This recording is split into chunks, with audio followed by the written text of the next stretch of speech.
Muito bem, gente. Vamos nós aqui para mais uma aula de Direito Penal.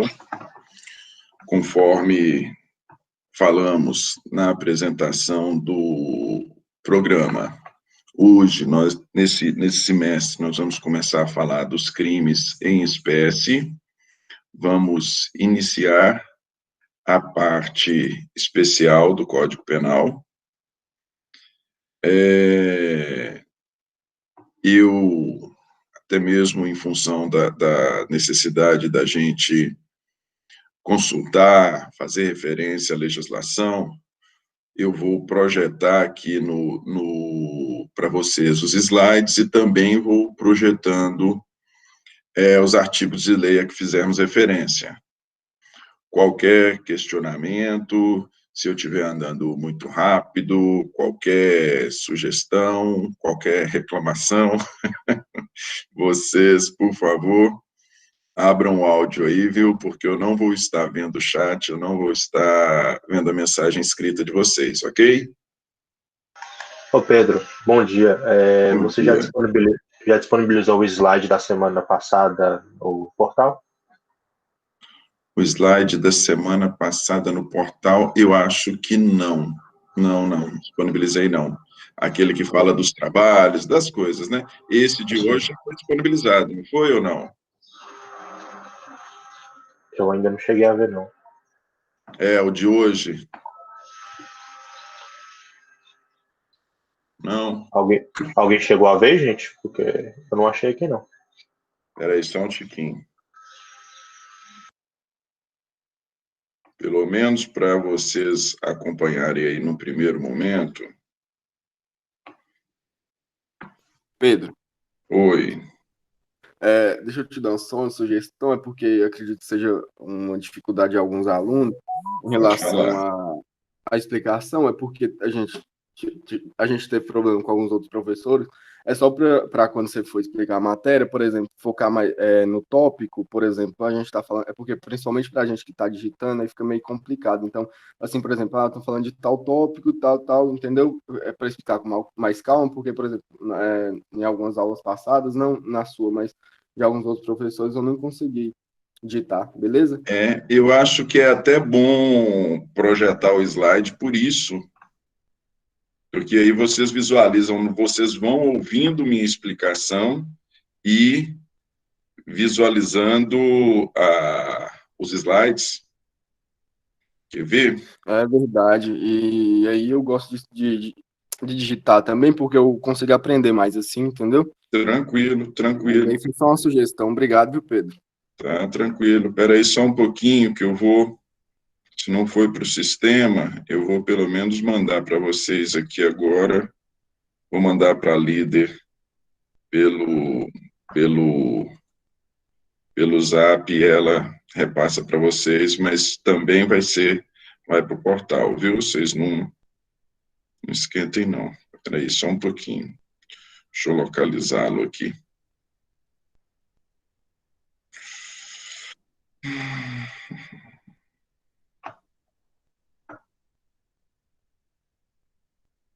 Segundo só.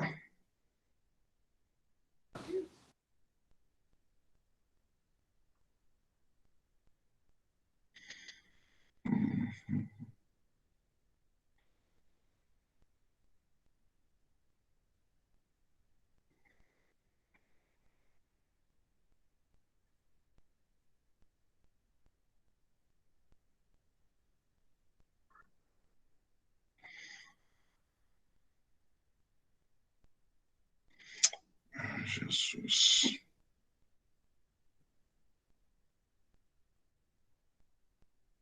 Aqui. Vou encaminhar para a líder aí. E você, por favor, Amanda, repasse aí para os seus colegas. E vou disponibilizar no portal de toda forma. Ok, vamos lá. Gente, vamos começar aí falando de parte especial. Vou projetar aqui para vocês o slide. E, mais uma vez, qualquer questionamento, por favor, podem ficar aí à vontade.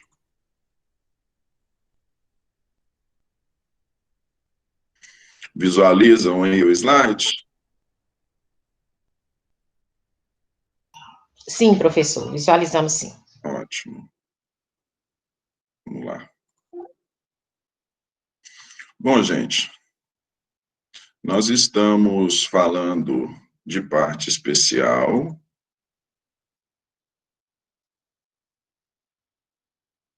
Nós estamos falando de parte especial do... Isso. Do Código Penal. Aqui, isso. Nós estamos falando de parte especial do Código Penal. O primeiro dos delitos que inaugura a parte especial é o crime de homicídio. O primeiro dos delitos que inaugura a parte especial é o crime de homicídio. Nós dissemos que todo crime, todo delito, ele tem por propósito proteger algum bem jurídico. Aliás, na verdade, se nós levarmos em consideração a legislação como um todo, seja a legislação penal, a legislação civil, a legislação de qualquer natureza, as leis de qualquer natureza, elas visam sempre a proteger um bem jurídico. No homicídio, o bem jurídico que se protege é a vida. No homicídio, ao estabelecer, ao prever como delito o homicídio, o que o legislador quis foi proteger o bem jurídico, vida, ok? Isso no âmbito do direito penal, porque se nós formos pensar de uma forma ampla, nós também temos proteção em outros ramos do direito. Por exemplo, aquele que vem a matar uma pessoa, ele é passível de responsabilização civil para os entes, para os familiares, correto? Passível de pagamento de indenização. Nós estamos falando em proteção do bem jurídico vida por meio da responsabilização civil, o estabelecimento de indenização. Aqui, quando foi instituído, quando foi tipificado o crime de homicídio, procurou-se proteger o bem jurídico vida por meio da previsão da responsabilização penal, ok? E falando em vida, falando em bem jurídico vida, nós necessariamente sempre convém, quando você estiver tratando de qualquer tema no direito, e aí, mais uma vez, não só no direito penal, mas no direito civil, no direito administrativo, em todas as áreas, convém você sempre buscar os fundamentos na Constituição Federal. E o bem jurídico vida, ele está previsto lá no caput do artigo 5º da Constituição Federal. Se nós formos na Constituição, no artigo 5º, nós vamos ver, consta aqui, ó. Todos são iguais perante a lei, sem distinção de qualquer natureza, garantindo-se aos brasileiros e aos estrangeiros residentes no país a inviolabilidade do direito à vida, à liberdade, à igualdade, à segurança e à propriedade, nos seguintes termos. Então, nós temos aqui estabelecido, entre os direitos e garantias fundamentais, ou seja, como cláusula pétrea, a inviolabilidade do direito à vida. A inviolabilidade do direito à vida. Então, nós temos previstos aí, como direito fundamental, o direito à vida. Ocorre que vocês... Vamos lá no Meet, aqui. Ocorre que vocês já devem ter estudado, já devem ter visto em direito... Vocês já devem ter visto em processo penal, não, perdão, em direito constitucional, que nós não temos direitos absolutos. A Constituição, ela prevê alguns direitos como cláusula pétrea, e aqueles que são previstos como cláusula pétrea, inclusive, não podem ser modificados nem por emenda constitucional. Os que são previstos como cláusula pétrea não podem ser modificados nem por emenda constitucional, somente com uma nova constituinte, e dentre essas cláusulas pétreas está aí a previsão, estão todos os direitos e garantias fundamentais, e com muito mais razão, o direito à vida, correto? Mas esta mesma Constituição, que no seu nascedouro, que desde o seu início estabeleceu o direito à vida, a inviolabilidade do direito à vida como cláusula pétrea, também estabeleceu exceções a esse direito à vida. E uma das exceções a esse direito à vida está previsto na própria Constituição, no artigo 5º, inciso 47, a linha A. Vamos a ela lá, para vocês constatarem de que forma isso está previsto na Constituição Federal. Aqui, olha lá. Não haverá penas, a linha A, de morte, salvo em caso de guerra declarada, nos termos do artigo 84, inciso 19. Não haverá penas, a linha A, de morte, salvo em caso de guerra declarada, nos termos do artigo 84, inciso 19. Olha só, gente, a própria Constituição, e ela pode fazer isso, como diz para vocês, desde que nós estamos falando que essa exceção foi criada juntamente com a previsão das próprias cláusulas pétreas, nós não podemos hoje, por meio de emenda constitucional, fazer essa exceção, ou mesmo a extinção de um direito, mas aqui foi previsto conjuntamente.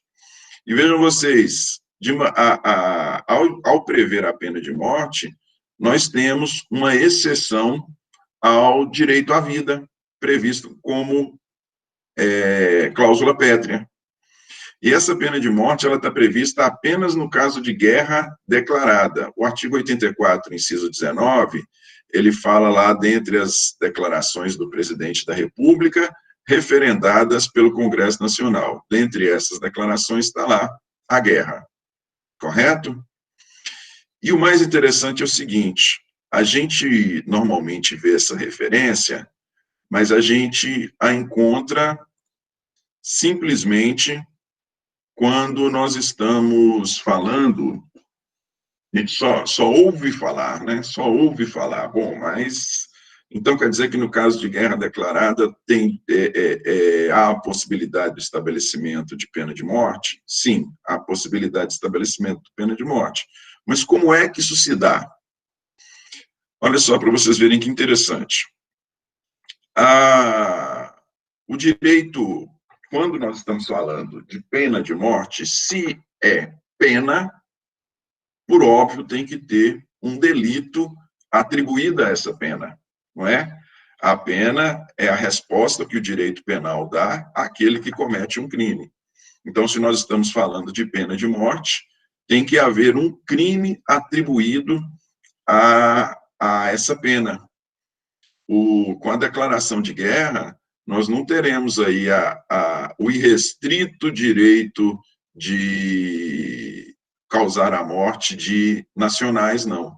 O Estado ele não vai tomar para si o direito de matar quem quer que ele queira, nacional, independentemente da circunstância, não. Nós estamos falando de pena de morte. Se nós estamos falando de pena de morte, a essa pena tem que ser atribuído um delito correspondente. E onde é que estão esses delitos? Onde é que está esse delito? Um dos exemplos está lá no Código Penal Militar. Vamos lá no artigo 55, a linha A, e 355. Código Penal Militar, aqui. Artigo 55A,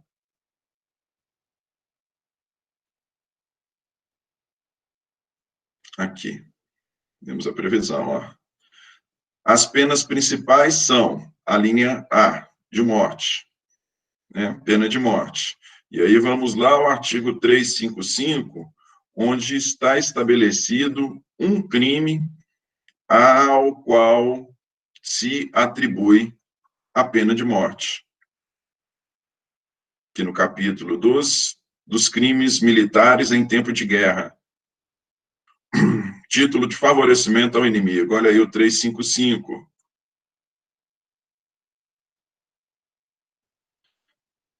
Crime de traição. Tomar o nacional, armas contra o Brasil ou Estado aliado, ou prestar serviço nas Forças Armadas de nação em guerra contra o Brasil. Pena, morte no grau máximo, reclusão de 20 anos no grau mínimo. Vejam vocês, então, nós temos a possibilidade da aplicação de pena de morte, temos em caso de guerra declarada, e mais uma vez, não é um direito irrestrito do Estado de punir quem quer que ele queira, não. Não é bem assim. Nós estamos falando de uma pena, a uma pena tem que ser atribuído um crime. E o crime aqui, no caso, a título de exemplo, para vocês, nós temos outros, mas a título de exemplo, nós temos aí o crime de traição. Ok? Eu fiz toda essa referência, melhor, outras exceções que nós temos ao direito à vida. Nós temos, por exemplo, a legítima defesa, eventualmente, a depender das circunstâncias, desde que esteja configurada a legítima defesa, uma situação de legítima defesa, aquele que venha a ocasionar a morte de outra pessoa, ele não responde penalmente por isso, é uma exceção ao direito à vida, uma exceção à tutela do direito à vida por parte do Estado. Outra exceção é o direito da mulher abortar, em caso de risco à sua própria vida ou em caso de gravidez resultante de estupro. É uma exceção à tutela do Estado do direito à vida, ok? De toda forma, excetuadas essas situações pontuais, a resposta do direito penal para aquele que ofende o bem jurídico vida, a resposta do direito penal para aquele que suprime a vida de uma pessoa, para aquele que mata uma pessoa, é a responsabilização pelo crime de homicídio, ok? E onde é que o delito de homicídio está previsto? Ele é o primeiro dos artigos previstos no Código Penal, na parte especial do Código Penal. Todos os crimes do Código Penal, todos os delitos do Código Penal, eles têm um nome. Eu digo todos do Código Penal porque nós temos várias leis, legislação extravagante, onde são previstos delitos, e neles nós não temos a previsão de nome. O delito ele não é nomeado. Aqui o delito é nomeado. Olha aí, homicídio simples. Artigo 121, matar alguém. Preceito primário, descrição de conduta. Ao caput do artigo, ele sempre traz a descrição da conduta. Artigo 121, qual é a conduta? Matar alguém. E a pena? Reclusão de 6 a 20 anos. Ok? Nome jurídico, homicídio simples. Conduta, matar alguém. Pena, que é o preceito secundário, aquela ideia que nós falamos na aula anterior. Preceito primário, descrição da conduta, matar alguém. Preceito secundário, pena, reclusão de 6 a 20 anos. Olha lá. Quem é que pode ser sujeito ativo e quem é que pode ser sujeito passivo de crimes de homicídio? Sujeito ativo é aquele que comete o delito, é o autor do crime. Sujeito passivo é a vítima do delito, é aquele que sofre com o cometimento da conduta. O crime de homicídio, ele é um crime que não se exige qualidade especial. Ele é um crime em que não se exige... Vamos aqui no Meet. Ele é um crime em que não se exige qualidade especial para o seu cometimento. Nem mesmo se exige uma qualidade especial para ser vítima dele. Qualquer um pode cometer o crime de homicídio e qualquer um pode ser vítima de crime de homicídio. O que eu quero dizer com isso? Existem determinados crimes, existem determinados delitos que eles exigem uma qualidade especial do autor ou da vítima para que ele se configure. Nós falamos na aula passada, dentre as normas explicativas, nós trouxemos lá o conceito de funcionário público para efeitos penais. Alguns crimes que vocês vão estudar no semestre que vem, que são os crimes funcionais, são os crimes cometidos contra a administração pública, alguns destes delitos, não todos, mas alguns dos delitos cometidos contra a administração pública, eles somente podem ser cometidos por funcionário público. Então, neste caso, nestes delitos funcionais, não é qualquer um que pode ser autor. Somente pode ser autor funcionário público. Aqui no crime de homicídio, não. Qualquer um pode cometer o delito de homicídio. E, lógico, quando eu estou falando de qualquer um, eu estou falando de uma pessoa imputável. Não é? Se a pessoa for inimputável, e aí vamos fazer a distinção aqui apenas no que diz respeito à menor idade, se nós estivermos falando de um menor, ele não vai estar cometendo um crime de homicídio, ele vai estar cometendo um ato infracional, que é previsto como conduta criminosa, mas disse que o menor comete um ato infracional. Quando eu falo aqui de qualquer um, eu estou falando de imputáveis, de maiores, e que não se exige nenhuma qualidade especial. Correto? Sujeito passivo também, qualquer pessoa pode ser vítima de crime de homicídio. Basta ter vida extrauterina. Desde um bebezinho até um senhor idoso, uma senhora idosa, todo mundo pode ser vítima de homicídio. E aí, mais uma vez, abro um parêntese e volto aos crimes contra a administração pública.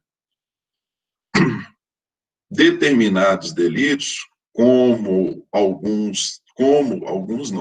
todos da administração pública, neles se exige uma qualidade especial da vítima. Qual é a qualidade especial? Ser o Estado, o poder público. Determinados crimes, como concussão, excesso de exação, vocês vão estudar esses delitos. Alguns delitos contra a administração pública somente podem ser vítimas deles a administração pública, o poder público. Estadual, municipal, federal, autarquias, correto? Então, são delitos em que se exige uma qualidade especial do sujeito passivo, da vítima. Aqui, não. Tanto o sujeito ativo quanto o sujeito passivo podem ser qualquer pessoa, qualquer ser humano, né? Qualquer ser humano. E, como nós vimos aqui, no slide anterior, qual é a descrição da conduta? Matar alguém. Matar alguém. Ok? O direito penal, ele não estabelece qual é o momento da ocorrência da morte. E isso é importante para efeitos penais. Mas o direito penal, ele não nos diz, olha, a morte ocorre neste momento. A morte ocorre quando acaba a função respiratória. Não, a morte ocorre quando acabam a função circulatória do sangue, quando acabam os batimentos cardíacos. Não, o direito penal ele não nos dá essa informação. O conceito legal de morte, a única legislação que estabelece o que vem a ser morte, a morte propriamente, é a Lei 9.437.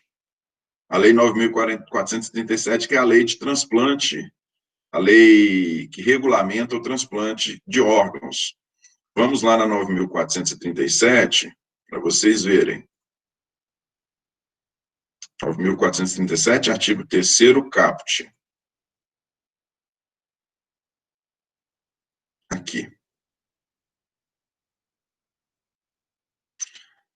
A retirada pós-mortem de tecidos, órgãos ou parte do corpo humano destinados a transplante ou tratamento deverá ser precedida de diagnóstico de morte encefálica, constatada e registrada por 2 médicos não participantes das equipes de remoção e transplante, mediante a utilização de critérios clínicos e tecnológicos definidos por resolução do Conselho Federal de Medicina.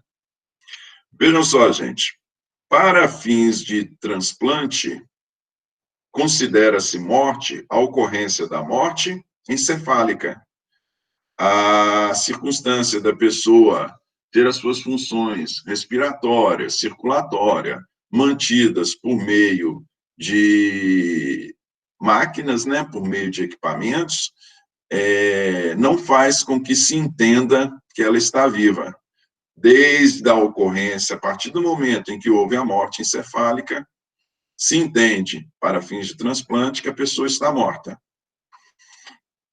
Eu quero, com isso, fazer apenas uma observação para vocês, e nós podemos trazer este entendimento aqui também para o direito penal.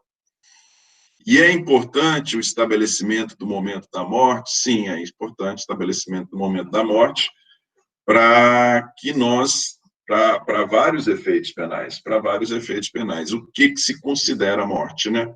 Quando é que se considera ocorrida a morte? Em especial, em função de que se considera a ocorrência dessa morte. Pois bem, gente. E aí, mais uma vez, voltando ao tipo, a descrição típica. Matar.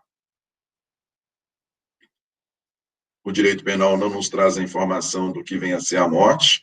Nós, legalmente falando, nós temos essa previsão na lei de transplante. Matar alguém. Alguém quem? Um ser humano, não é isso? Estou aqui chovendo no molhado, mas é importante fazer referência, até mesmo porque é bom que vocês tomem conhecimento a respeito, por mais que não diga a respeito diretamente à nossa matéria, mas convém. Matar alguém, ser humano. É óbvio, é lógico, mais uma vez, estou chovendo no molhado, que quando se fala alguém, nós estamos falando de ser humano.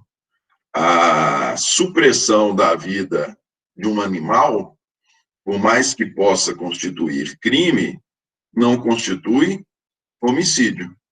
A supressão da vida de um animal constitui crime? Pode constituir crime? Sim, pode.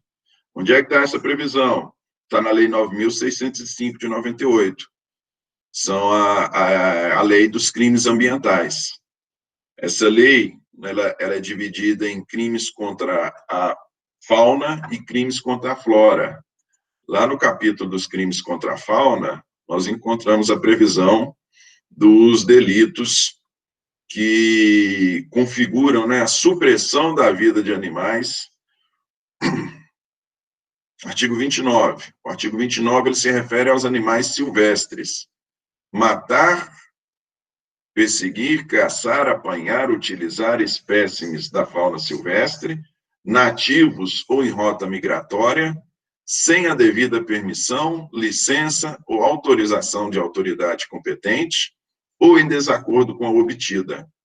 Pena, detenção de 6 meses a 1 ano, ou multa.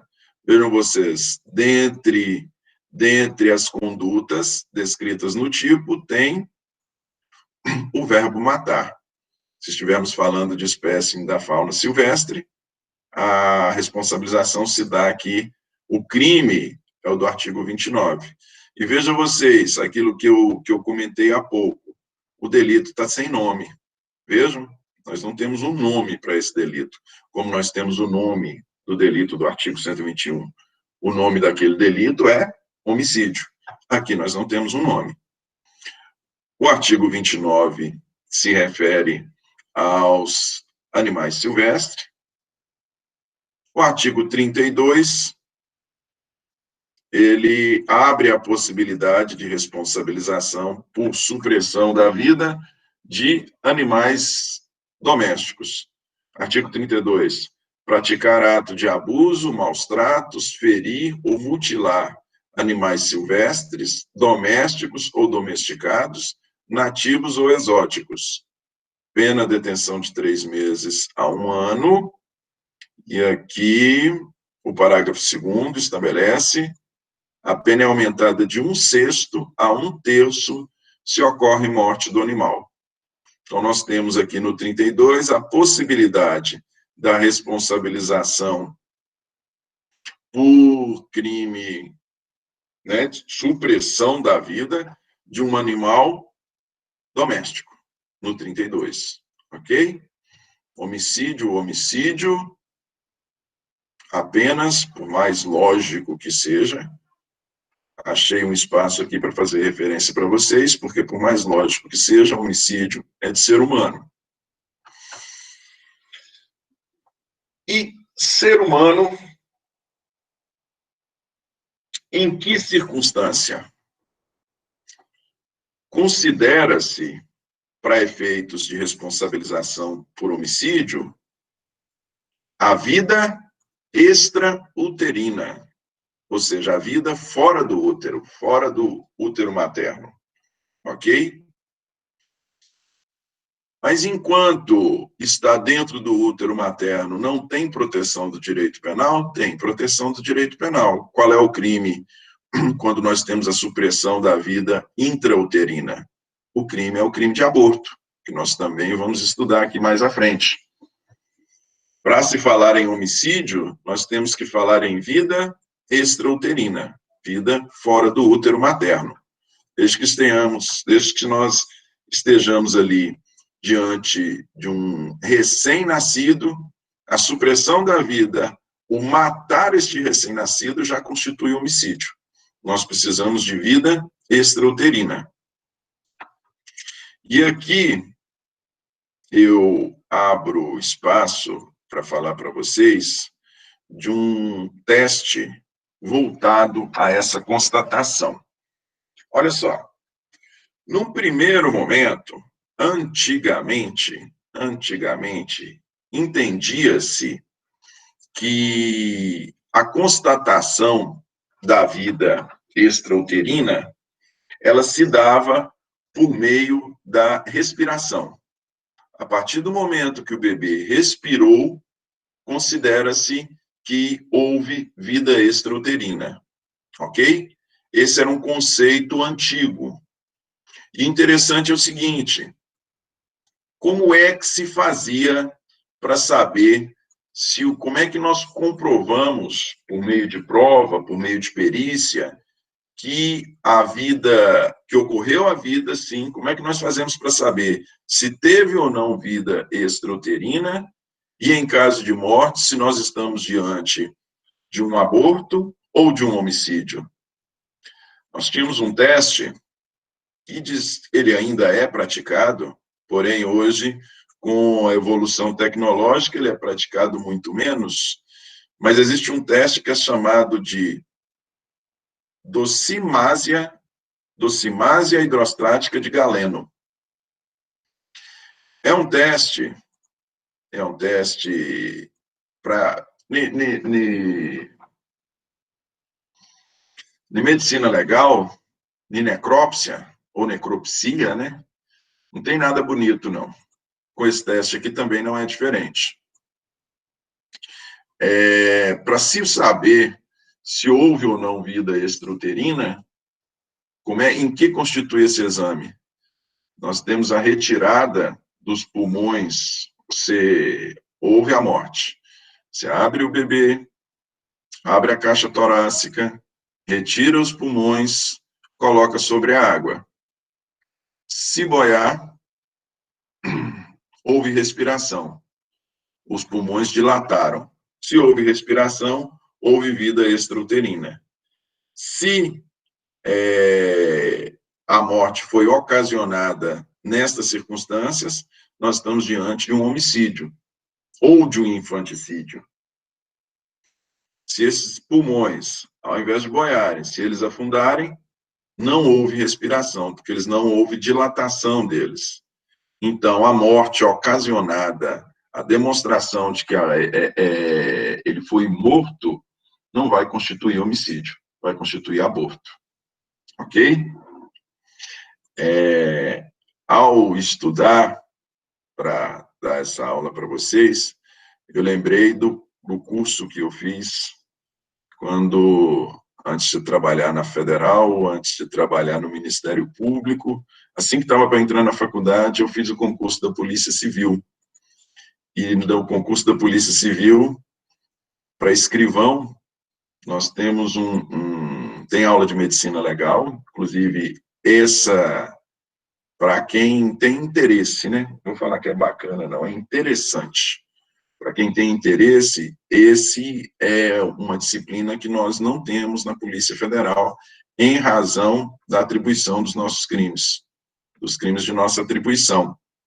A aula de medicina legal. Mas temos a aula de medicina legal na Polícia Civil, o concurso da Polícia Civil. Eu cheguei, por mais que eu não tomei posse, eu cheguei a fazer a academia da Civil, normal, e o IML lá de Belo Horizonte é igual ao IML de filme, que ela tem uma câmara fria, tem aquelas gavetas, tem um local enorme, com umas mesas todas equipadas para fazer os exames. E, quando eu tive a aula prática lá, eu assisti, né, porque eu não estava fazendo no concurso, eu não fiz sobre o cargo de médico legista, eu assisti a realização de 3 autópsias, dentre elas de um bebê. Mas não foi o bebê, foi morte por infecção generalizada no hospital, já havia nascido, já tinha meses, não se fez necessário fazer esse teste, não. Na verdade, eu assisti a autópsia de um bebê, de uma senhorinha, a senhorinha eu não lembro qual foi a causa da morte dela, e de um investigador, um detetive da Civil, que havia brigado no trânsito lá, e levou um tiro só no peito, certinho. Pois bem, gente, esse é um conceito, como eu disse para vocês, a respiração, ele era um conceito antigo, até mesmo em razão das limitações da constatação da vida. Né? Nós precisávamos aqui da respiração. Atualmente, ampliou-se o conceito de vida extrauterina. Ampliou-se o conceito de vida extrauterina. Não se faz mais necessário a respiração. Nós temos aqui, esse julgado aqui é um julgado do Superior Tribunal de Justiça. É um julgado do STJ. Olha lá. Iniciado o trabalho de parto, não há falar mais em aborto, mas em homicídio ou infanticídio. Nós vamos estudar infanticídio. Mas em homicídio ou infanticídio, conforme o caso. Pois não se mostra necessário que o nascituro tenha respirado para configurar o crime de homicídio. Como eu disse para vocês, esse era um conceito antigo. Notadamente, quando existem nos autos outros elementos para demonstrar a vida do ser nascente. Razão pela qual, se nós tivermos a demonstração dessa vida por meio de outros exames que não o indicativo da respiração, razão pela qual não se vislumbra a existência do alegado constrangimento ilegal que justifique o encerramento prematuro da persecução penal. Vou ler para vocês mais uma vez. Iniciado o trabalho de parto, não há falar mais em aborto, mas em homicídio ou infanticídio, conforme o caso, pois não se mostra necessário que o nascituro tenha respirado para configurar o crime de homicídio, notadamente quando existem nos autos outros elementos para demonstrar a vida do ser nascente, razão pela qual não se vislumbra a existência do alegado constrangimento ilegal que justifique o encerramento prematuro da persecução penal.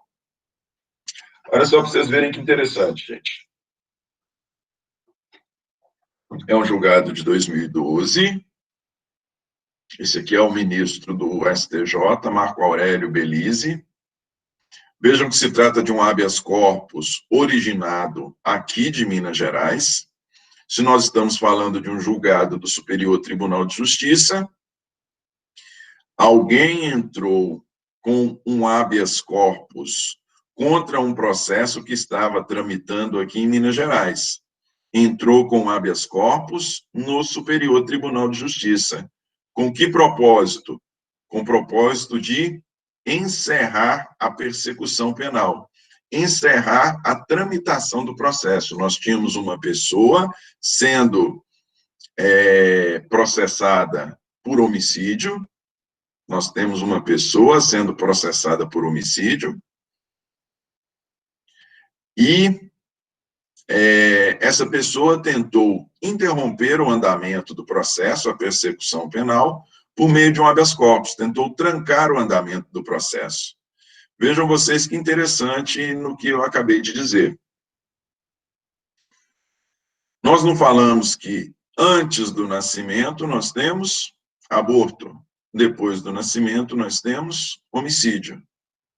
Muito provavelmente, se vocês lerem com atenção o julgado, muito provavelmente, é o que suponho, porque eu só tenho ementa, mas esse habeas corpus foi impetrado por um médico que estava sendo processado por homicídio.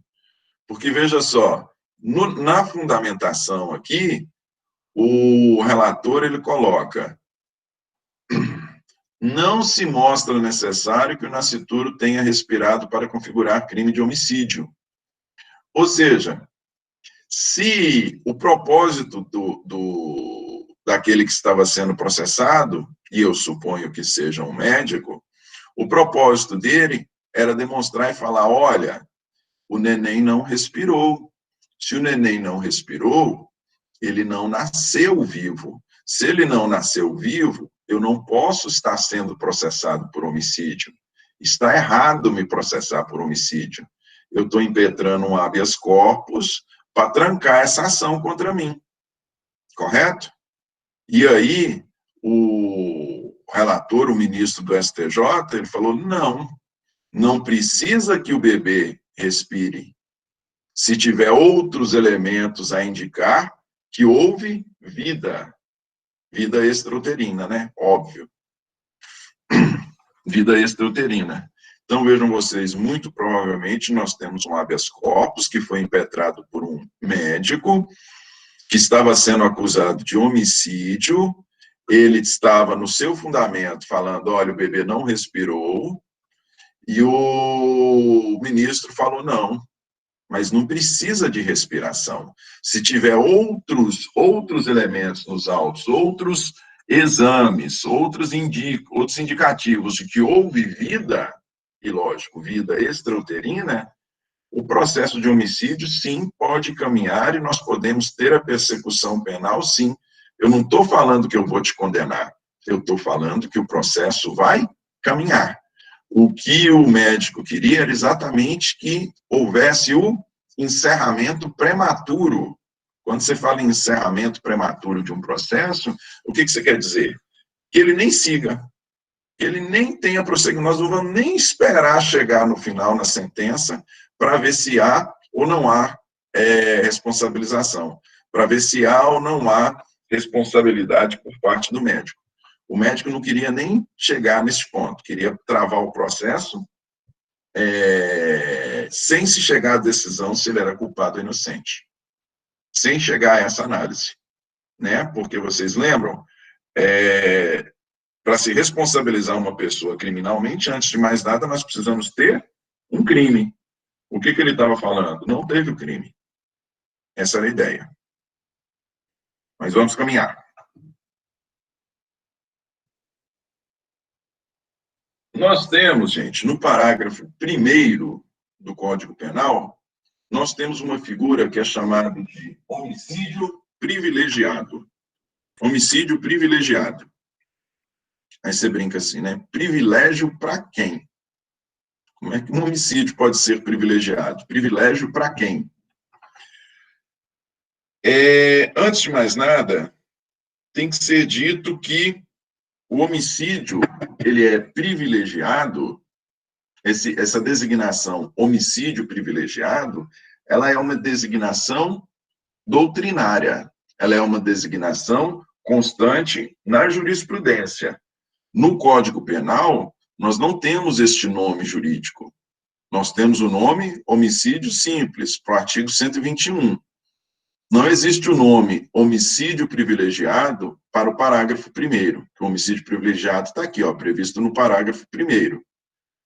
Nós temos o nome jurídico homicídio simples para o caput, artigo 121, mas nós não temos o nome legal previsto em lei, homicídio privilegiado para o parágrafo 1º. Não. É uma designação utilizada pela doutrina e pela jurisprudência, ok? Como é que, o que se prevê no parágrafo 1º? Vamos lá. Se o agente comete o crime, qual crime? O crime de homicídio.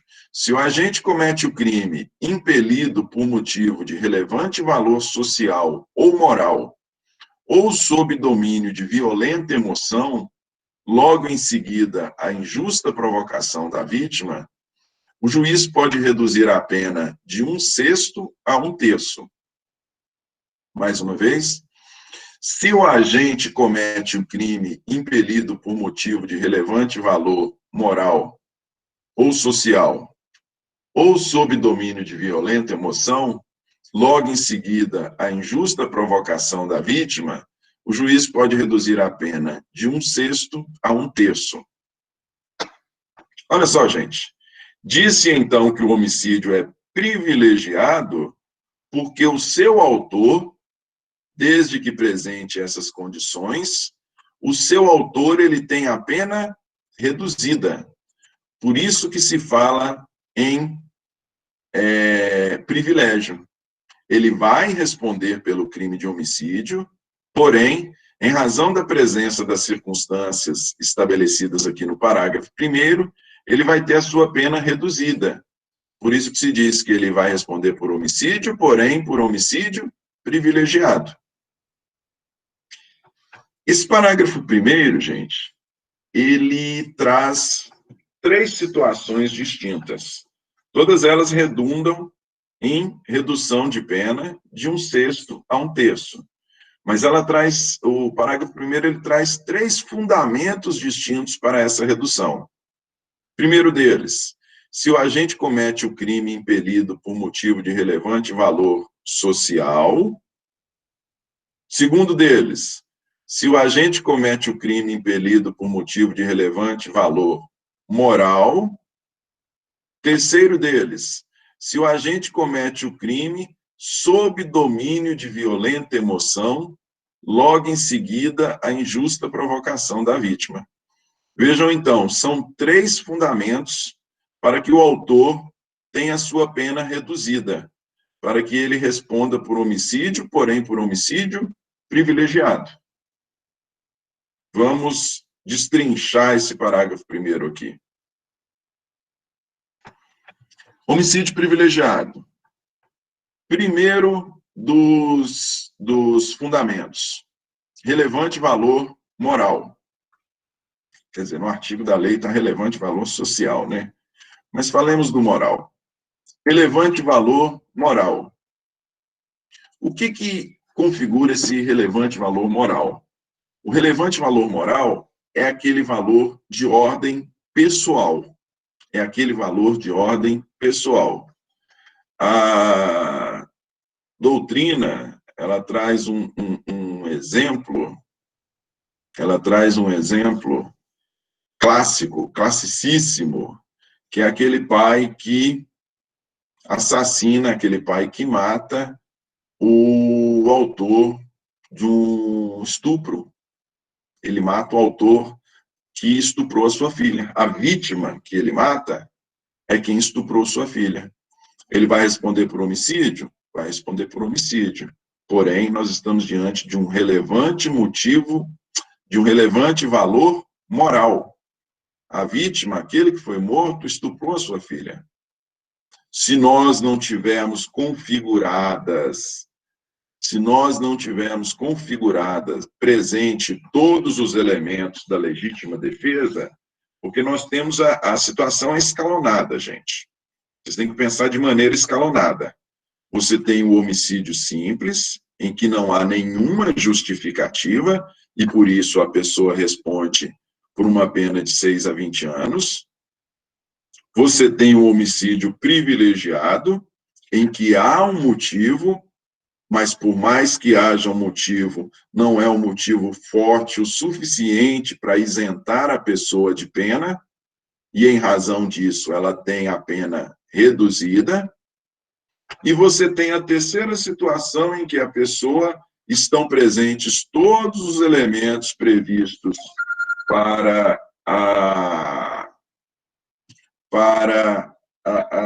legítima defesa, e aí, nesse caso, a pessoa não responde de forma nenhuma. Então, você tem que pensar de maneira escalonada.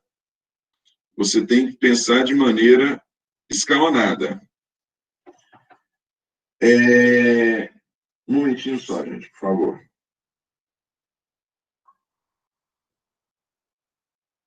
Você tem que pensar de maneira escalonada.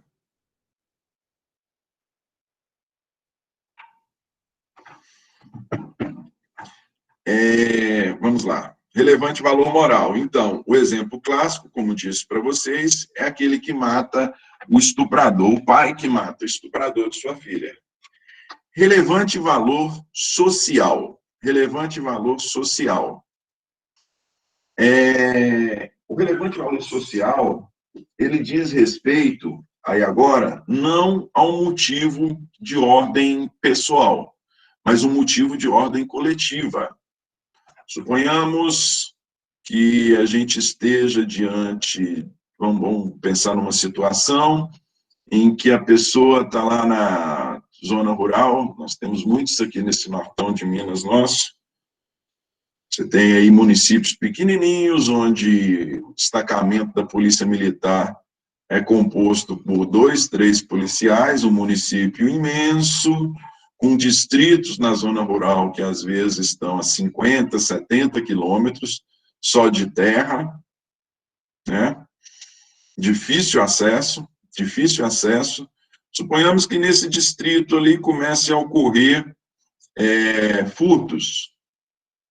Furta 1, furta 2, furta 3, nós estamos falando de uma comunidade pobre, onde tem um rapaz que está furtando as casas, está furtando os sítios. Um belo dia, um dos moradores lá desse sítio, cansado de ver todo mundo ser vítima desse rapaz, mata o rapaz. A polícia, para chegar aqui 70 quilômetros de terra, para a polícia que tem que ficar lá no centro urbano do município, para ela chegar aqui, vai demorar umas 2, 3 horas. Então, o Estado não está lá. Motivo de relevante valor social. Esse morador desse distrito que cometeu o homicídio, ele vai estar isento de pena? Não.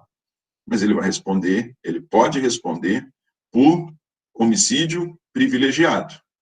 Ok?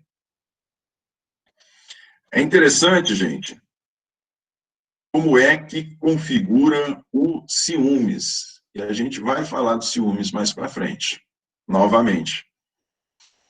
O ciúmes, ele vai, e você vai encontrar julgado em todo sentido. Ele pode ir desde um homicídio à morte por ciúmes, pode ir desde um homicídio privilegiado até um homicídio. Você pode ir desde um homicídio privilegiado, onde a pena é reduzida, até um homicídio qualificado, onde a pena é maior. Você pode ir desde um ao outro, ok? Desde o homicídio privilegiado, você pode ir desde homicídio privilegiado, isso mesmo, até um homicídio qualificado por motivo fútil. Motivo fútil é aquele motivo sem importância, é um motivo pequeno.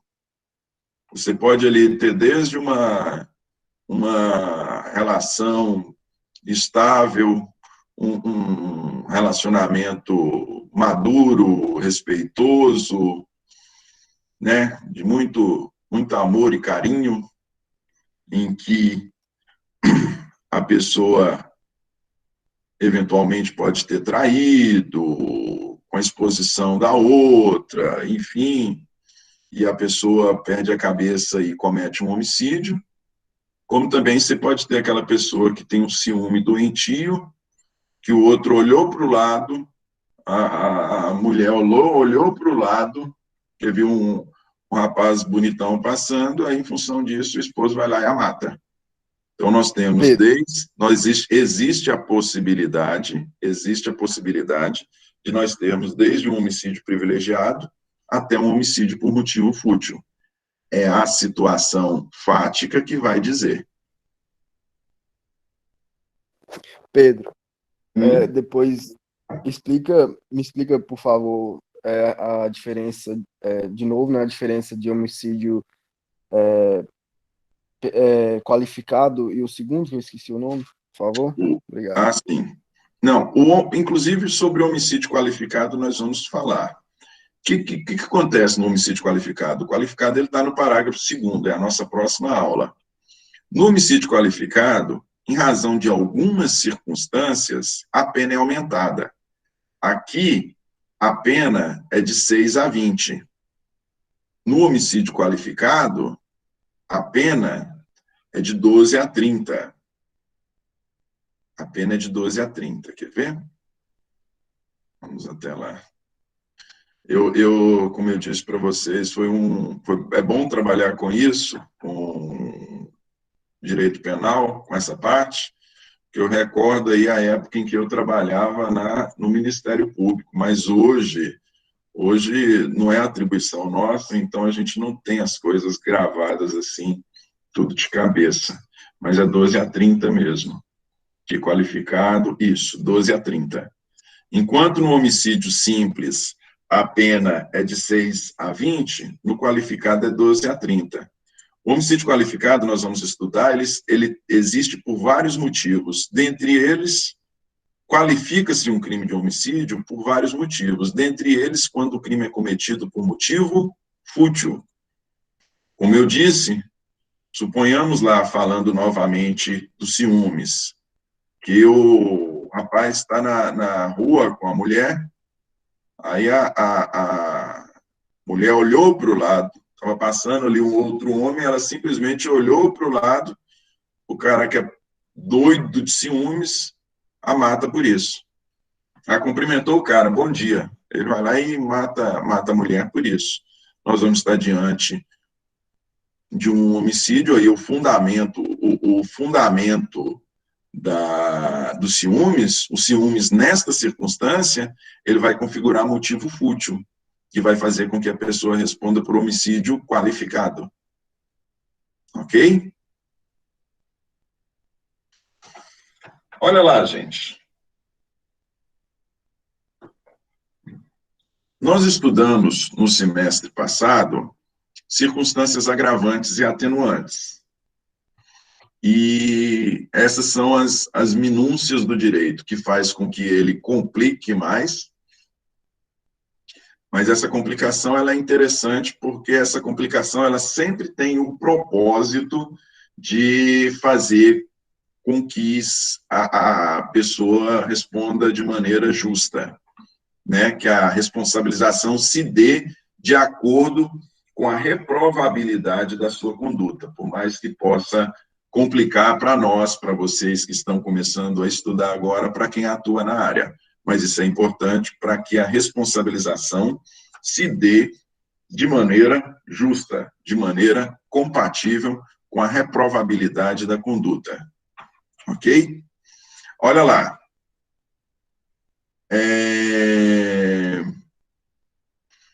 Como é que consta do parágrafo 1º? Vamos lá no inicinho. se o agente comete o crime impelido por motivo de relevante valor social ou moral. O termo utilizado aqui, impelido, o que quer dizer impelido? Qual era a ideia que se traz para o homicídio privilegiado? É que a pessoa está dominada. A pessoa está simplesmente dominada por este motivo de relevante valor social ou moral. Ela está dominada, ela está cega em função dessa motivação. Por estar cega em função dessa motivação, o juiz reduz a sua pena de 1/6 a 1/3. Porque, na verdade, o que se quer com a responsabilização penal é... O que se quer com a pena? O que se quer quando você fala de retirar uma pessoa de circulação? A pena não é prevenir e reprimir? Você tem que reprimir com mais rigor aquele que represente um risco maior para a sociedade. Se nós estamos falando de uma pessoa que está dominada, uma pessoa que está cega em função de uma motivação de valor social ou moral, ela merece uma repreensão, mas merece uma repreensão menor. Então, a pena dele pode ter uma redução considerável, que vai de 1/6 até 1/3. Circunstância diferente é quando nós estamos diante de apenas de uma atenuante. Olha lá, artigo 65. São circunstâncias que sempre atenuam a pena. Inciso 3, ter o agente, a linha A, cometido o crime por motivo de relevante valor social ou moral. Cometido o crime por relevante valor social ou moral. Olha só, aqui no caso da atenuante, a pessoa não está dominada, ela não está cega por essa motivação. Ela não tem a capacidade de raciocínio, a ponderação, a sabedoria dela, como é que eu poderia dizer? Absolutamente dominada por essa motivação. Não. Ela está, sim, movida pelo motivo de relevante valor social ou moral. Porém, apesar de estar movida por esse motivo de relevante valor social ou moral, ela está com seu discernimento, não houve nenhuma maculação do seu discernimento. Como não houve nenhuma maculação do seu discernimento, ela não vai ter direito a um homicídio privilegiado. Ela não está cega, ela não está dominada por este motivo. Então, ela vai ter simplesmente uma atenuação da sua pena. De quanto é essa atenuação? De 1/6. No homicídio privilegiado, a redução pode ir até 1/3. A redução pode ir até 1/3. No homicídio, quando nós estamos diante de uma atenuante, se para o caso concreto a pessoa não estava dominada pela motivação, se ela não estava dominada pela motivação, neste caso, ela vai ter a pena apenas atenuada. Ok? Vamos lá. Isso.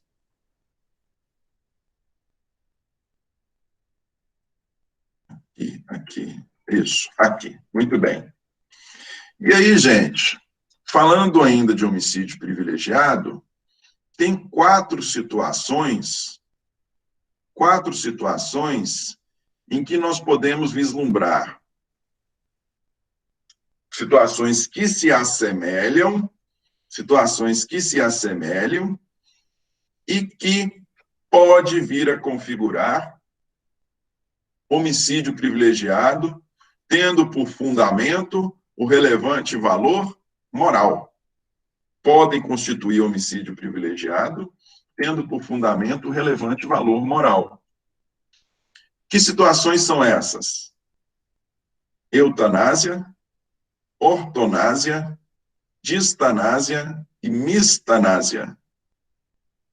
Todas elas dizem respeito à morte de uma pessoa em situação, como que poderíamos dizer, em uma situação lamentável, uma situação de penúria. Olha lá, vamos falar de cada uma. Vamos fazer a distinção entre elas e vamos ver onde o legislador, onde a jurisprudência entende que está presente o homicídio privilegiado. Na eutanásia, gente, na eutanásia, nós temos, a gente volta e meia vê na televisão, nós temos a situação em que a pessoa que se encontra em estado terminal, uma situação em que a pessoa se encontra num quadro irreversível de morte, essa pessoa está sofrendo muito, ela já se encontra num quadro irreversível, ela está no estado terminal. Aqui na eutanásia, o que caracteriza a eutanásia é a circunstância de que, neste caso, nós temos uma atuação ativa daquele que ocasiona a morte. Nós temos uma atuação ativa. Suponhamos que a pessoa esteja nessa situação, quadro, estado terminal, o médico, e aí vamos falar do médico, o médico, ele ministra ou procedimentos ou medicamentos voltados a antecipar a morte de uma pessoa que já se encontra num quadro irreversível, que se encontra em estado terminal, que está sofrendo muito. A pessoa, o médico, ele adota postura voltada a antecipar a morte. Ele ministra algum medicamento, ele adota algum procedimento voltado para que a pessoa morra mais rápido. Na ortonásia, ela é um pouquinho diferente. Aqui na ortonásia, o que nós temos o que ocorre é que, diante deste quadro terminal, diante dessa situação irreversível, estando ali a pessoa sofrendo demais da conta, para-se, encerra-se com medicamentos ou procedimentos voltados a prolongar a vida da pessoa. Não temos uma atuação ativa no sentido de antecipar a morte. Simplesmente deixa-se de adotar os procedimentos voltados para que a pessoa prolongue a vida, para que a pessoa tenha a vida prolongada. Pedro, Passa-se no máximo a ministrar ali medicamentos voltados a fazer com que a pessoa não tenha dor. Pode falar? esse caso aí da ortonásia seria o caso de pacientes com câncer? Alguns pacientes com câncer? Não fazer mais o tratamento? Pode configurar? Pode configurar sim, pode, porque isso é muito de caso a caso, né? Isso é muito de caso a caso. Você poderia, ali, é uma circunstância típica em que você está no quadro terminal, não tem mais jeito, ao invés de ficar postergando com aparelhos, com medicamento, opta-se para fazer o quê? Vamos passar a dar medicamento aqui só para dor, para que a pessoa não sinta dor, para que a pessoa morra no tempo dela. Nós não vamos antecipar a morte. Entendi. Obrigada. Isso é a eutanásia. Pode ser, né? Infelizmente, aí é o câncer, creio que seja realmente a principal das doenças, mas a gente tem outras doenças também em que pode ter esse procedimento. Na distanásia, gente, o que nós temos? Na distanásia, nós temos exatamente o contrário da ortonásia. Aqui na distanásia, o que se tem é a adoção de procedimentos e medicamentos voltados a prolongar a vida da pessoa ao máximo. Prolongar a vida da pessoa ao máximo. Enquanto existir medicamentos, enquanto existir procedimentos médicos, utilização de máquinas que seja possível manter a pessoa viva, se utiliza, mesmo estando ela em um quadro terminal irreversível. Isso é a distanásia. E, por fim, nós temos a mistanásia. Professor, Pois não? por que na distanásia pode ter homicídio privilegiado? Não. Eu vou explicar o privilégio com relação a eles daqui a pouco. Na verdade, o homicídio privilegiado, ele só existe aqui, ó. O homicídio privilegiado, via de regra, ele só existe na eutanásia. Ele só existe na adoção de um procedimento, voltado a antecipar a morte da pessoa. A antecipar. O homicídio privilegiado, ele só existe aqui. Na ortonásia, quando nós temos, e aí eu já vou fazer essa correlação com o privilegiado. Na ortonásia, quando nós temos, quando para-se de adotar os procedimentos voltados a prolongar a vida da pessoa, seja não utilizando a medicação, seja não utilizando procedimentos, aqui nós não temos responsabilização nenhuma. Aqui não existe homicídio nem o simples, nem o privilegiado. Aqui não tem homicídio. Correto? Por mais que a pessoa venha a morrer em função da não adoção das técnicas, não tem responsabilização por homicídio aqui. Na verdade... Em relação à eutanásia, pode falar? Pode falar. Rapidinho aqui, só uma dúvida. Em relação à eutanásia, por exemplo, cabe aos médicos decidirem, e, por exemplo, se a família não quiser que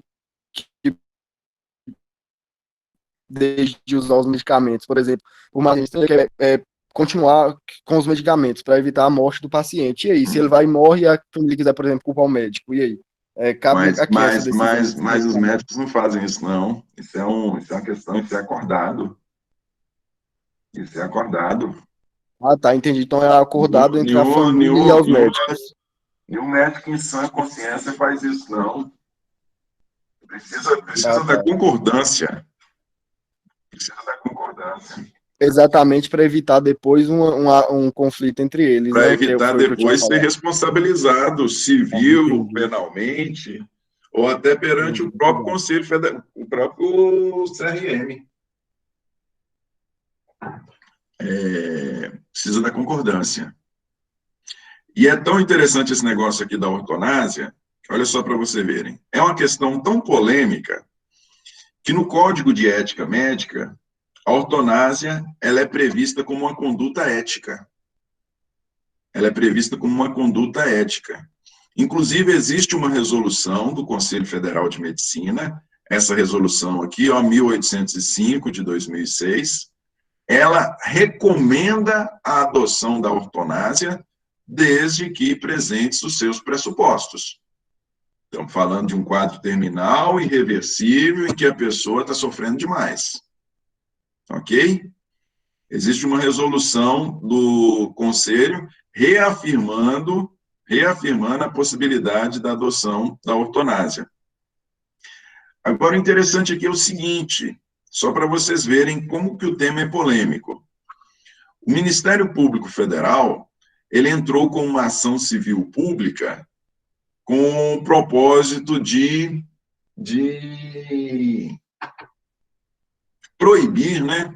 Com o propósito de proibir, de invalidar, com o propósito de invalidar essa resolução. O Ministério Público Federal entrou com uma ação civil pública com o propósito de invalidar essa resolução. O negócio é tão polêmico que quem propôs a ação foi um procurador. Só que na hora de argumentar, na última manifestação, que nós temos a propositura, temos a fase de instrução, né, a fase probatória, e, por fim, nós temos a última manifestação, das partes que antecede a sentença.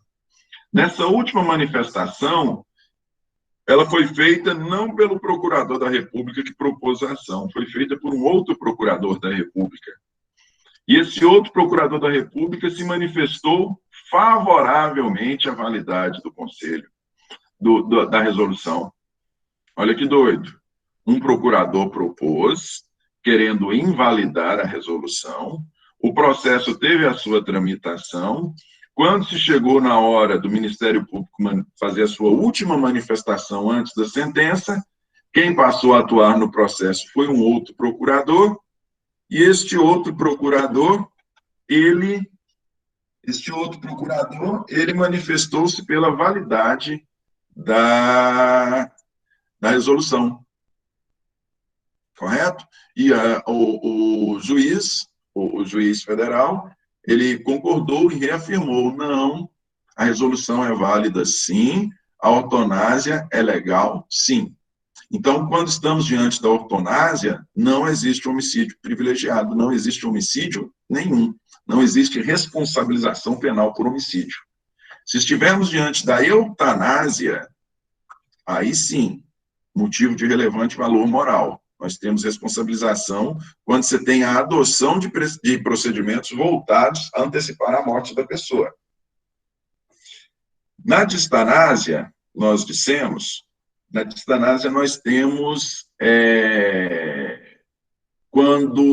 aqui nós temos a adoção de todos os procedimentos, ainda que a pessoa esteja num quadro terminal, num quadro irreversível, de grande sofrimento, nós temos a adoção de todos os procedimentos com o propósito de prolongar a vida dessa pessoa. A distanásia, ela é um indiferente penal. A distanásia, ela não constitui crime. Ela também não constitui crime. A ortonásia é interessante que a ortonásia ela está justificada, né? A ortonásia está justificada. A distanásia, ela constitui um indiferente.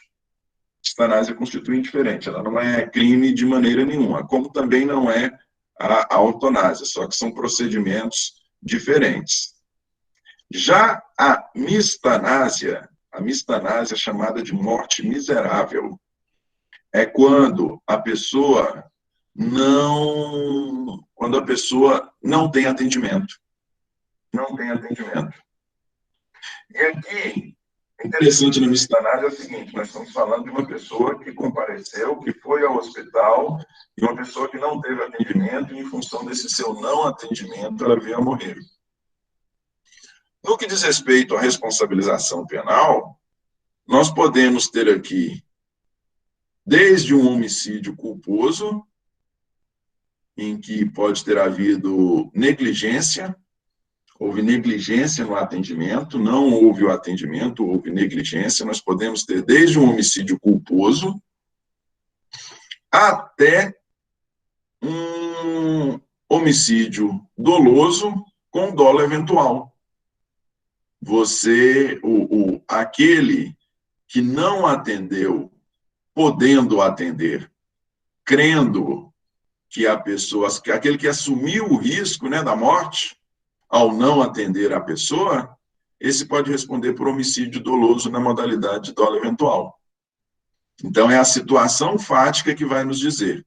Você pode ter desde um culposo por negligência, como você pode ter um doloso por dolo eventual. Como também,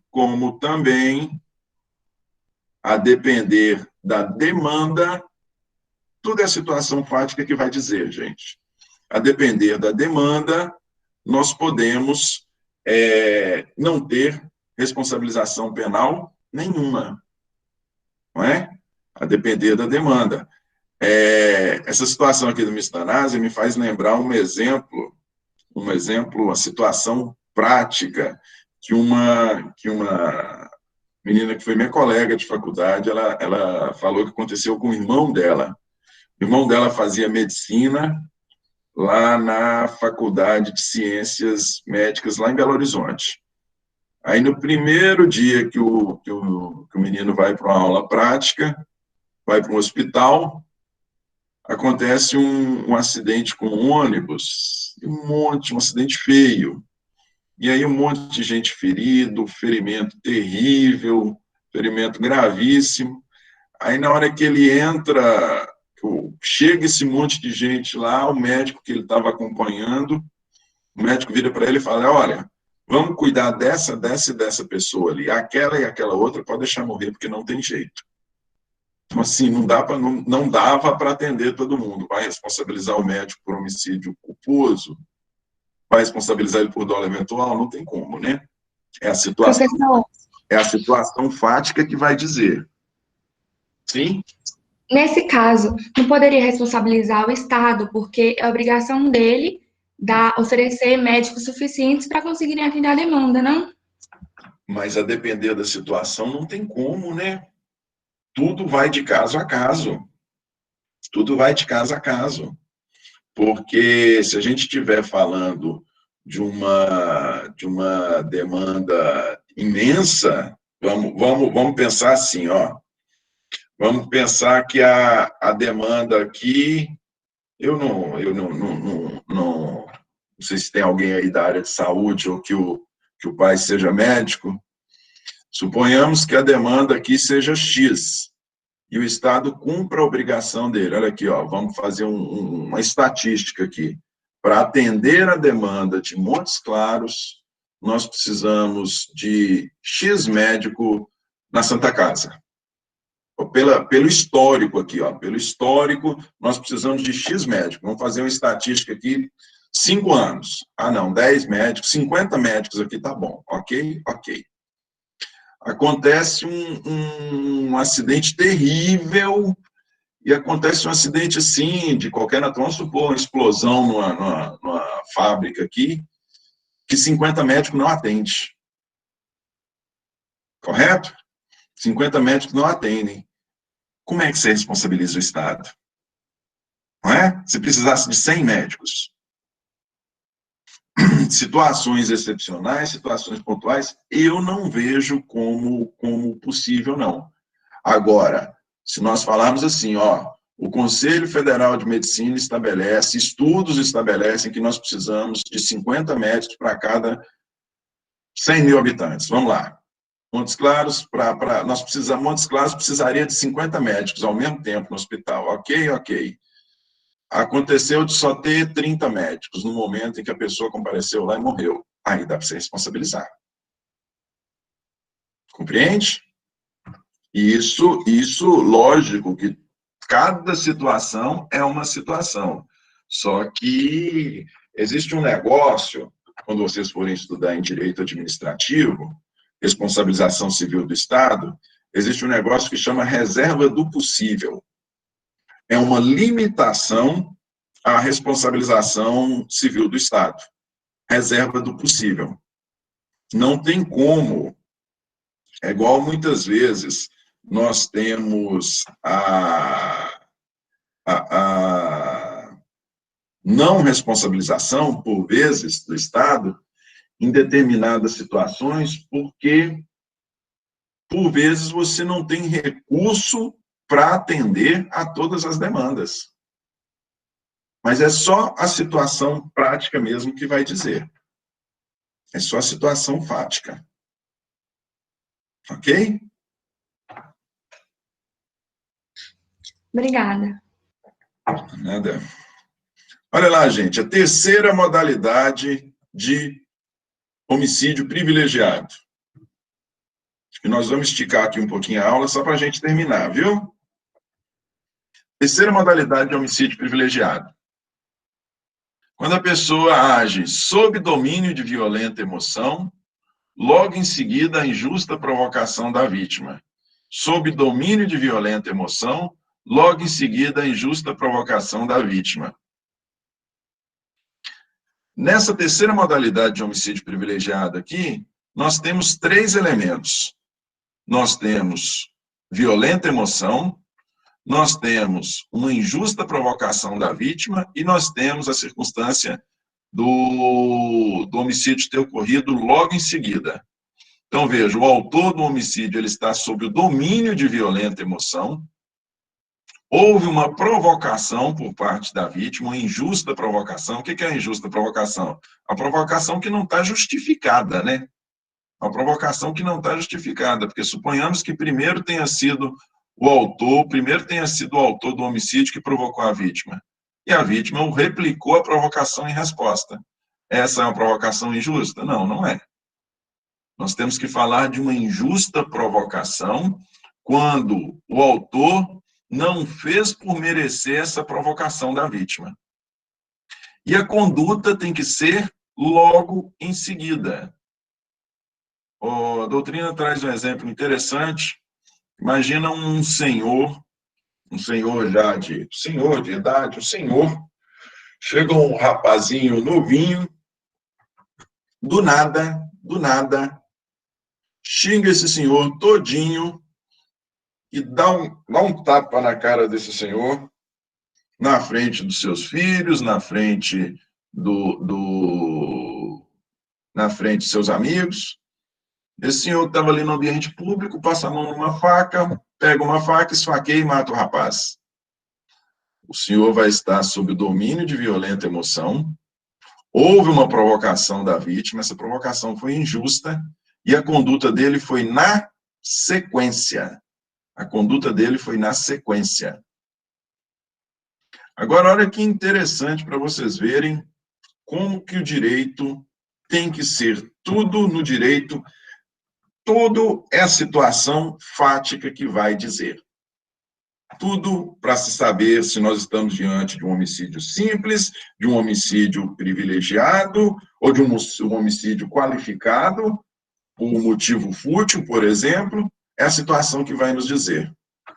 Suponhamos que ao invés de um senhor, uma pessoa respeitosa, uma pessoa daquela que não discute, uma pessoa muito tranquila, nós estejamos num meio em que as pessoas têm por hábito discutirem e xingarem, e uma xinga a outra mesmo, e desde sempre uma virou e xingou a outra todinha na frente de outras pessoas, e assim vice-versa, né? E nem por isso ninguém nunca agrediu fisicamente um ao outro. Ter aquela situação ali que as pessoas que são acostumadas a brigar, acostumadas a desrespeitar um ao outro na frente dos outros, e nem por isso. Passa 5 minutos, tá rindo. E numa situação dessa, alguém que foi vítima aí de xingamento, que já era vítima de xingamento há anos por essa mesma pessoa, pega uma faca e mata essa pessoa. Ela vai estar diante do homicídio privilegiado? Não. Não vai estar. Porque, na verdade, a conduta não vai estar justificada. Porque aquilo ali já era um hábito. E nem por isso. Então, é a situação fática que vai dizer. Numa situação desta, o xingamento não constitui uma injusta provocação. O xingamento não constitui uma injusta provocação. Correto? Então, é a situação fática que vai dizer.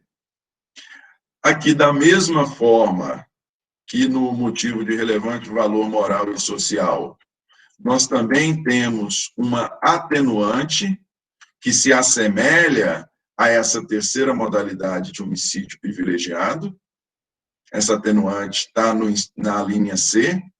São circunstâncias que sempre atenuam a pena. Inciso 3, ter o agente. A linha C, cometido o crime sob coação a que podia resistir, ou em cumprimento de autoridade superior, e aí olha a diferença, ou sob a influência de violenta emoção provocada por ato injusto da vítima. Veja só, quando nós estamos falando de atenuante, em que a redução é de apenas 1/6, a pessoa está sob influência, ela está influenciada. quando nós estamos falando de homicídio privilegiado, que a redução pode chegar até 1/3, ela está sob domínio de violenta emoção. No homicídio privilegiado, em que a redução é maior, a pessoa tem que estar sob domínio de violenta emoção. A pessoa está cega de raiva. Ok? Na atenuante, não. A pessoa está sob influência de violenta emoção. A pessoa está com raiva. Porém, a pessoa ainda está no seu discernimento. Por isso, ela vai ter a pena atenuada. Ela vai ter a pena atenuada em 1/6. Ela não vai poder ter a redução de até 1/3. Ok? Minúcias do direito. E falando ainda, para fechar, homicídio privilegiado. Tem algumas circunstâncias que devem ser destacadas. Primeira delas, vocês viram que um dos elementos aqui é logo em seguida. Logo em seguida. A premeditação, ela é incompatível com o homicídio privilegiado. A premeditação é incompatível com o homicídio privilegiado. Se a pessoa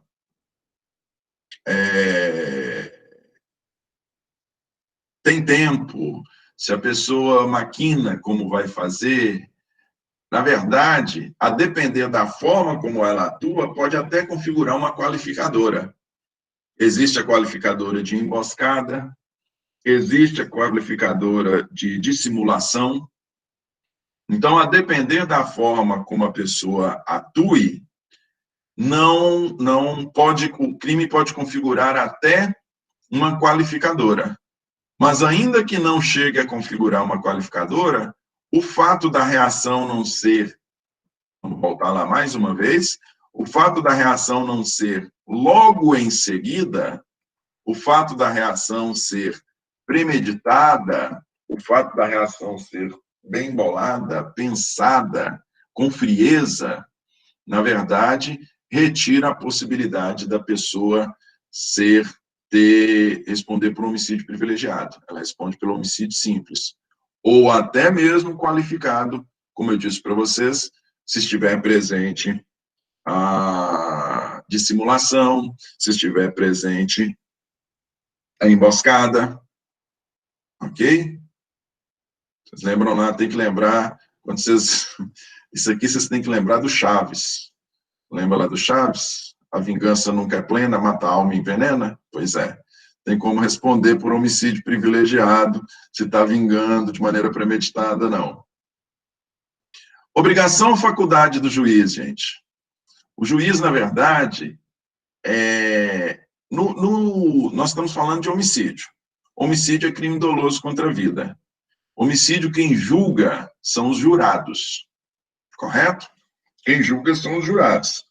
São os jurados que vão falar se é um homicídio simples, se é um homicídio privilegiado ou se é um homicídio qualificado. Se os jurados falaram, olha, se eles concluíram no julgamento que se trata de um homicídio simples, perdão, de um homicídio privilegiado, o juiz tem a obrigação de reduzir a pena de 1/6 a 1/3. Não é uma faculdade do juiz, é uma obrigação. O jurado, o júri que é competente para julgar o crime, é ele que diz, olha, é homicídio privilegiado, ou é homicídio simples, ou é homicídio qualificado. Se ele falou, se ele decidiu, se ele concluiu que é privilegiado, o juiz tem a obrigação de reduzir. A quantidade da redução, aí é com o juiz. É o juiz que vai decidir se vai ser 1/6 ou se vai ser 1/3. E lógico, né, gente? É de 1/6 a 1/3. É o juiz que vai decidir se ele vai dar a redução mínima, 1/6, a redução máxima, 1/3, ou uma redução intermediária entre elas. É o juiz que vai decidir. Mas ele é obrigado a decidir se o tribunal do júri falou que o homicídio é privilegiado. E em que o juiz se baliza para reduzir menos ou mais. Em que o juiz se baliza? Ele se baliza na maior ou menor. Vamos lá? Ele se baliza na maior ou menor relevância dessa motivação. Se o motivo foi bastante relevante, o motivo social ou moral foi bastante relevante, ele dá a maior redução. Se foi um motivo se foi sim um motivo relevante, porém não tanto, ele dá a redução menor. Se a pessoa estava se a pessoa estava sob domínio de violenta emoção, se a provocação da vítima foi absurdamente injusta, o juiz dá a redução máxima. Se a provocação da vítima foi injusta, porém não foi esse absurdo todo, o juiz pode dar a redução mínima. Correto? Então, ele vai se balizar na maior ou menor relevância no motivo e na maior ou menor injustiça da motivação, injustiça da provocação, perdão. Injustiça da provocação. E, por fim, gente, é importante dizermos que a circunstância que determina o privilégio, ela não se comunica. Ela não se comunica se estivermos falando de concurso de pessoas. Se estivermos falando de concurso de pessoas, essa circunstância não se comunica. Vamos lá no artigo 30. O que o artigo 30 do Código Penal diz? Vamos achar ele aqui. Código Penal, artigo 30. Nós estudamos ele no semestre passado. Não se comunicam as circunstâncias e as condições de caráter pessoal, salvo quando elementares do crime. Não se comunicam as circunstâncias e as condições de caráter pessoal, salvo quando elementares do crime. De que crime nós estamos falando? Nós estamos falando de homicídio. Qual é o preceito primário do homicídio? Como é que é a descrição da conduta típica? Matar alguém. Tem alguma qualidade pessoal aí? Não, tem qualidade, não tem circunstância, não tem nenhuma circunstância ou condição pessoal. Matar alguém. Qualquer um pode ser autor do crime de homicídio.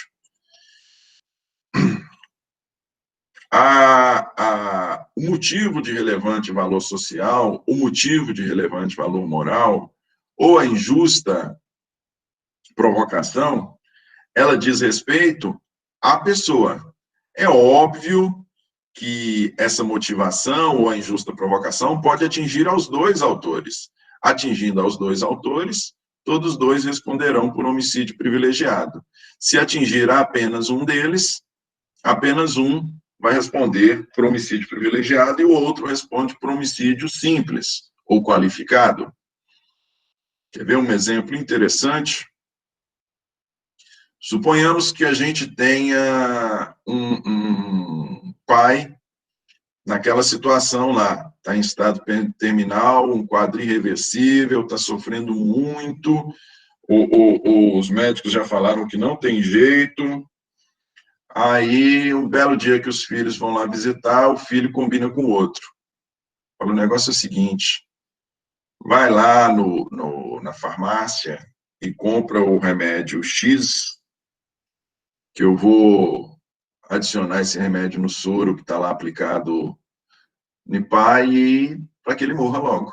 Porque ele está sofrendo muito, não tem... Eu vou aplicar esse medicamento aqui, eu sei que ele é alérgico a essa medicação, suponhamos, para ele morrer logo, ele está sofrendo muito, não tem jeito.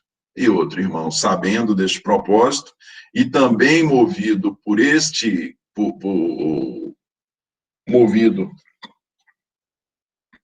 movido para matar o seu pai, tendo por fundamento essa circunstância dele estar sofrendo demais, ele vai lá e compra o medicamento. Um comprou, entregou para o outro adicionou no soro, né? Um irmão comprou, entregou para o outro, este outro adicionou no soro, pai veio a falecer. Todos os dois respondem por homicídio privilegiado. Ok? Agora, situação 2. Esse mesmo pai encontra-se nessa situação e um dos filhos, querendo antecipar a morte do pai, vira para o irmão e fala, olha, providencia esse medicamento aqui que eu vou adicionar o soro dele para ele morrer logo. Aí o irmão providencia, mas não com este propósito, não sob este fundamento. Ele já falou para todo mundo, está claro, está doido para que o pai morra logo para ele receber a herança. E consegue-se fazer prova disso, né, gente? Direito, tudo é prova. Ele não estava movido com o sentimento de antecipar a morte de seu pai para abreviar o sofrimento dele. Nós não estamos diante de um caso de eutanásia. Ele está com o propósito mesmo é que seu pai morra logo para que ele receba a herança. O filho que adicionou o medicamento, tendo por fundamento a antecipação da morte de seu pai para que ele não sofra, vai responder por homicídio privilegiado. O filho que foi lá e comprou o medicamento para que seu pai morra logo para que ele receba a herança, vai responder por homicídio, e não é nem simples, não. Ele responde por homicídio qualificado por motivo torpe. Quis antecipar a morte de seu pai para receber logo a herança. Ok? Então, as circunstâncias não se comunicam. Bom, gente, aqui nós encerramos, cadê?